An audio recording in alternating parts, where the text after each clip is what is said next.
Magandang araw mga kababayan. Ito ay isang suliranin na ating hinaharap sa ating kapaligiran sa ngayon. Ay ang matinding init sa Dubai, subalit panapalakas ang kumpanya sa kaligtasan at hydration. Sa araw na ito, ika-27 ng Marso taong 2026.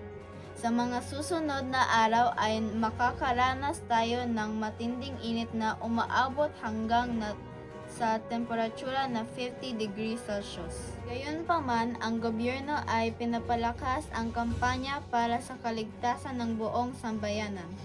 May mga proyekto ang gobyerno na tumutugon para sa kaligtasan ng mga manggagawa, mga nagtatrabaho sa ilalim ng init ng araw. Sa proyektong sinusulong ng gobyerno ang pagkakaroon ng midday shift work.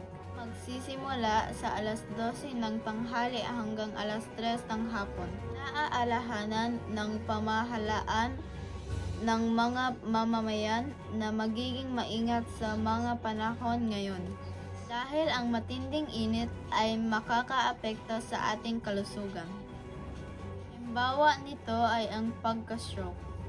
Kaya mainam na uminom ng sapat na tubig sa araw-araw para maiwasan ang dehydration. Magsuot ng komportableng pananamit. Kung maaari, iwasan ang paglabas ng bahay tuwing kasagsagan ng init. Sa inyo, TPS Patrol, Gwen Martina Canto. Maraming salamat po.